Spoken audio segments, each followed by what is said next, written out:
So Kiran Abbavaram గారితోని ఎప్పుడు ఏ problem ఉండదు. ఎందుకంటే ఎప్పుడు ఒకటే ఎక్స్ప్రెషన్ ఇస్తాడు ఏ మూవీ అయినా సరే. కానీ ప్రాబ్లం అంతా వచ్చేది ఆయన స్క్రిప్ట్ సెలెక్షన్ తోని. లాస్ట్ వచ్చిన మూవీ కా మూవీ దగ్గర మాత్రం ఆయన స్క్రిప్ట్ సెలెక్షన్ బాగుంది, అట్లనే ఒక మంచి అటెంప్ట్ ఇచ్చిండని అనిపించింది నాకైతే. కానీ ఇప్పుడు వచ్చిన ఈ కే ర్యాంప్ ట్రైలర్ మాత్రం అంత సూపర్ గా ఉంది అని చెప్పాను, కానీ యావరేజ్ గా మంచి అనిపించింది. ఈసారి పక్క ఆడియన్స్ ని నవ్విద్దాం అనే కాన్సెప్ట్ తోనే వచ్చినట్టు కనిపిస్తున్నాడు. ఈసారి ఆయన బాడీ లాంగ్వేజ్ గానీ అండ్ ఆయన స్వాగ్ గానీ స్టైల్ గానీ చాలా చేంజ్ చేసినట్టు అయితే కనిపిస్తుంది. ఆయన ప్రీవియస్ మూవీస్ కన్నా ఈ మూవీలో చాలా ఇంప్రూవ్మెంట్ ఉందని చెప్పి. సో ఆ ఇంప్రూవ్మెంట్ ని కామెడీ ఎంటర్టైన్మెంట్ తోని మనం లభిస్తే చాలు, ఇంకేం వద్దు నాకు ఆయన దగ్గర నుంచి. మ్యూజిక్ మాత్రం చైతన్ భరద్వాజ్ చాలా బాగుంది. ఆ హిప్ హాప్ బీట్స్ గానీ చాలా బాగా అనిపించింది నాకైతే అది. అండ్ కే ర్యాంప్ అనే టైటిల్ యానిమేషన్ ఉంది కదా, అది నాకు మస్తు అనిపించింది. అండ్ హీరోయిన్ యుక్తి తెరేజా చాలా మందికి ఆమె ఫేవరెట్ అని చెప్పి అంటున్నారు, రివ్యూస్ కూడా అదే అంటున్నారు. నాకైతే అసలు ఎక్కడ కూడా ఆమె యాక్టింగ్ చేసినట్టు అనిపించలేదు, ఎక్కడ కూడా ఏం చేసినట్టు కూడా అనిపించలేదు ట్రైలర్ లో. సో సినిమాలో చూద్దాం ఎట్లా చేస్తుంది అనేది. నా హోప్స్ అంతా నరేష్ గారి కామెడీ టైమింగ్ మీదనే. అక్టోబర్ 18th కి సినిమా రిలీజ్ అవుతుంది. సో చూద్దాం ఎట్లుంటుందో. నేనైతే మరీ ఎస్ఆర్ కళ్యాణ మండపం మూవీ అంతా ఎక్స్పెక్ట్ చేయట్లేదు.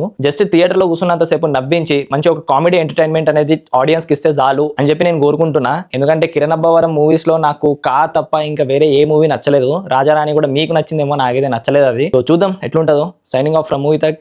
జై హింద్.